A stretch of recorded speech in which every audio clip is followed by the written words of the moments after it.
Bismillahirrahmanirrahim. Assalamualaikum warahmatullahi wabarakatuh. Hari ini kita masuk ke materi minggu kedua, yakni anatomi permukaan.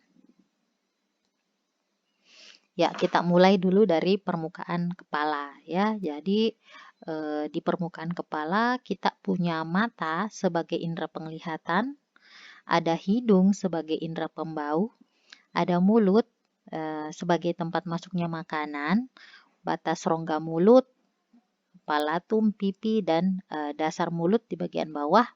Dan kita punya telinga ya sebagai indera pendengaran. Pada batang leher kita punya tenggorok ya.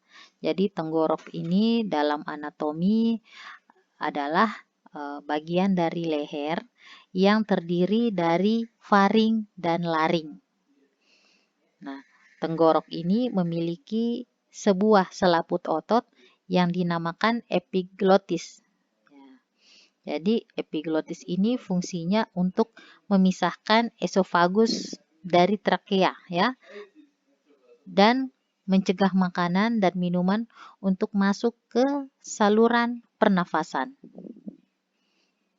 Ya, tenggorok itu ada dua bagian, ada yang sebagai jalan nafas dan ada yang sebagai jalan makan ya. Kalau yang jalan makan biasa kita sebut sebagai kerongkongan. Sedangkan untuk yang jalan nafas kita sebut tenggorokan ya. Jadi untuk yang kerongkongan ini ada orofaring, hipofaring, dan esofagus.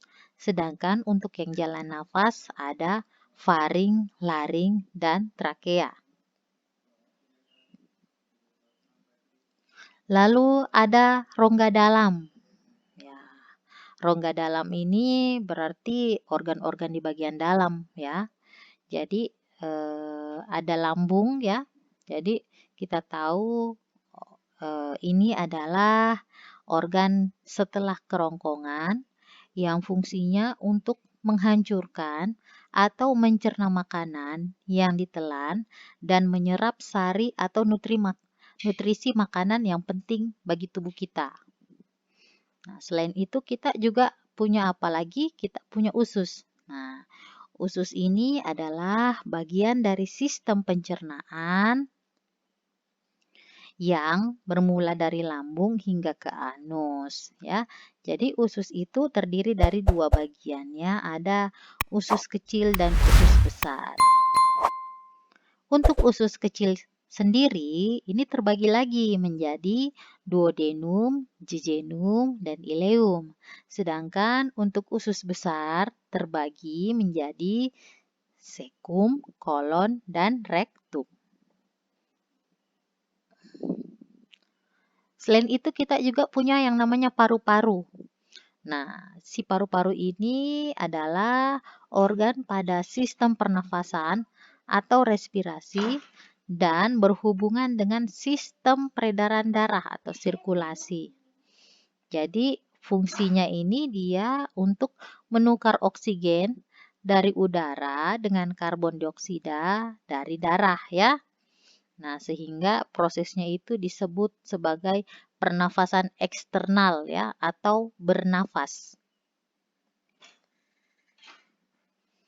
Kita juga punya yang namanya ginjal. Ginjal ini adalah organ ekskresi yang bentuknya mirip seperti kacang. Jadi dia ini sebagai bagian dari sistem urin ya. Si ginjal ini fungsinya untuk menyaring kotoran, terutama urea ya, dari darah dan membuangnya bersama dengan air dari dalam bentuk urin. Ya, lalu kita juga punya pankreas.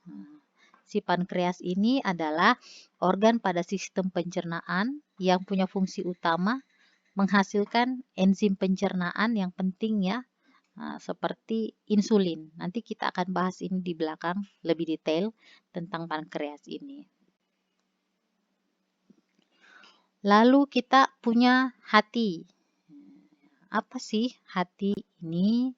Jadi secara anatomi hati ini merupakan organ metabolik terbesar dan terpenting di tubuh ya. Dia terletak di rongga perut sebelah kanan. Warnanya merah muda, beratnya sekitar 2 kilo ya.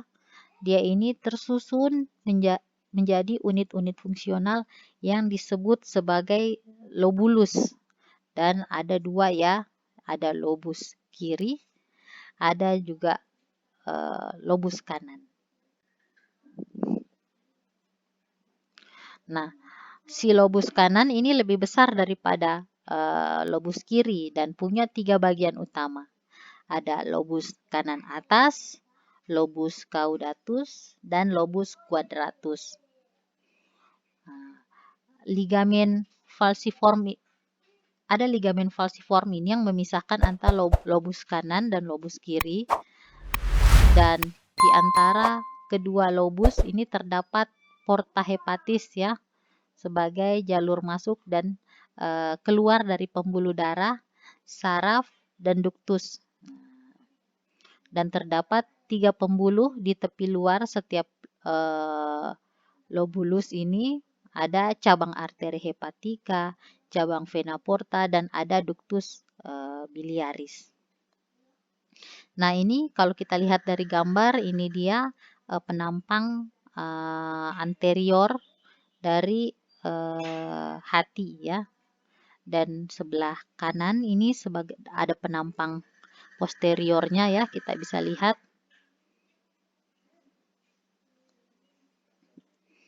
Ya. Fungsinya apa sih? Nah, jadi fungsi dari hati ini adalah sangat banyak ya. Jadi yang paling utama adalah fungsi sekresi. Jadi fungsi sekresi ini di mana hati memproduksi empedu yang berperan dalam emulsifikasi dan absorpsi lemak. Yang kedua, fungsi detoksifikasi. Ini dia mendegradasi zat-zat sisa atau hormon serta obat dan senyawa asing lainnya. Yang ketiga, menyimpan glikogen, lemak, tembaga, besi, dan banyak lagi vitamin lainnya ya. Nah, jadi si hati ini juga punya fungsi itu ya. Dan dia juga sebagai tempat sintesis berbagai protein plasma, pengeluaran bakteri dan sel darah merah yang usang, pengaktifan vitamin D, ekskresi kolesterol, dan bilirubin. Selanjutnya, kandung empedu. Nah, kandung empedu ini adalah kantung muskular hijau yang menyerupai pir ya. Dia panjangnya sekitar 10 cm. Dia terletak di lekukan di bawah lobus kanan hati. Nah, kapasitas total dari kandung empedu ini kurang lebih 30 sampai dengan 60 ml ya. Fungsinya apa secara fisiologi? Jadi kandung empedu ini fungsinya menyimpan cairan empedu yang secara terus-menerus diekskresi oleh sel-sel hati sampai diperlukan dalam duodenum. Ya, jadi pada saat di antara waktu makan, si sphincter Oddi menutup dan cairan empedu mengalir ke dalam kantung empedu yang rileks ya. Jadi pelepasan cairan ini dirangsang oleh CCK ya. Empedu ini disekresi oleh sel-sel hati yang memasuki kanalikuli empedu yang kemudian menjadi duktus hepatika kanan dan kiri. Dan duktus hepatika ini menyatu untuk membentuk duktus hepatik komunis yang kemudian menyatu dengan duktus cysticus dari kandung empedu dan keluar dari hati sebagai duktus empedu komunis. Dan duktus empedu komunis ini bersama-sama dengan duktus pankreas ini bermuara di duodenum atau dialihkan untuk penyimpanan di kandung empedunya. Komposisi empedu. Ya, jadi empedu ini kan larutannya warnanya kuning kehijauan ya. Dia ini 97%-nya terdiri dari air dan garam-garam empedu. Ya. Pigmen dari empedu ini biliverdin atau hijau dan bilirubin dan kuning. Ya, ini adalah hasil dari penguraian hemoglobin yang dilepas dari sel darah merah yang terdisintegrasi. Nah, kalau garam-garam empedu biasa terbentuk dari asam empedu yang berikatan dengan kolesterol dan asam amino. Ya, setelah diekskresi ke usus, maka garam-garam itu akan direabsorpsi dari ileum bagian bawah kembali ke hati dan didaur ulang kembali. Ini biasa disebut sebagai siklus enterohepatika garam empedu ya. Apa sih fungsi garam empedu dalam usus halus? Ya, yang pertama untuk emulsifikasi lemak, yang kedua absorpsi lemak, dan yang ketiga pengeluaran kolesterol dari tubuh. Nah, selanjutnya yang terakhir ini ada pankreas. Nah, apa sih pankreas ini? Jadi, pankreas ini adalah kelenjar memanjang ya, yang terletak di belakang dan di bawah lambung di atas lengkung pertama duodenum. Dia ini kan merupakan kelenjar campuran yang mengandung jaringan eksokrin dan endokrin ya. Dan bagian eksokrinnya ini dia itu kan terdiri dari sel-sel sekretori seperti anggur yang membentuk kantung-kantung yang disebut sebagai asinus.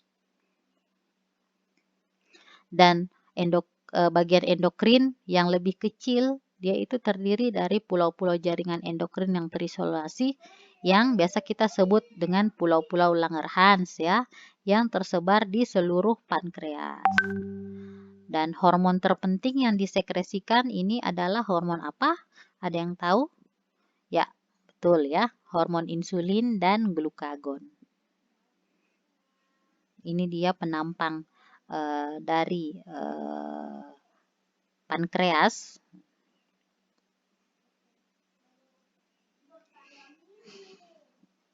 Ya, kita masuk ke pankreas eksokrin. Si pankreas eksokrin ini dia akan selalu mengeluarkan getah pankreas ya, yang secara aktif disekresikan oleh sel asinus dan sel ductus. Nah, si sel-sel asinus ini mengeluarkan 3 jenis enzim ya. Yang pertama enzim proteolitik. Dia ini enzim yang berperan dalam pencernaan protein. Yang kedua amilase pankreas. Ini dia berperan dalam pencernaan karbohidrat. Yang ketiga lipase pankreas yang berperan dalam pencernaan lemak. Lalu ada pankreas endokrin. Nah, ini dia sel-sel endokrin yang ditemukan dalam pulau-pulau Langerhans ya, yang merupakan kumpulan sel kecil yang tersebar di seluruh organ-organnya. Ya, jadi ada 4 jenis sel penghasil hormon yang teridentifikasi dalam pulau-pulau ini. Ada sel alfa yang mensekresi glukagon, yang meningkatkan kadar glukosa darah, dan ada sel beta yang mensekresi insulin untuk menurunkan kadar gula darah, dan ada sel delta yang mensekresikan somatostatin yang menghambat sekresi glukagon dan insulin, dan ada yang terakhir sel F, dia ini mensekresikan polipeptida pankreas, ya, jadi sejenis hormon pencernaan yang dilepaskan pada saat kita setelah makan. Ya. Apa sih yang terjadi jika di dalam tubuh kita disekresi hormon insulin? Jadi si insulin ini kan dia yang menyediakan glukosa untuk sebagian besar sel tubuh, terutama untuk otot, adiposa. Dia kan prosesnya melalui peningkatan aliran glukosa ya yang melewati membran sel dalam mekanisme karir. Nah, si insulin ini memperbesar simpanan lemak dan protein dalam tubuh. Dia akan meningkatkan penggunaan karbohidrat untuk energi. Kalau glukagon, dia ini kebalikannya ya.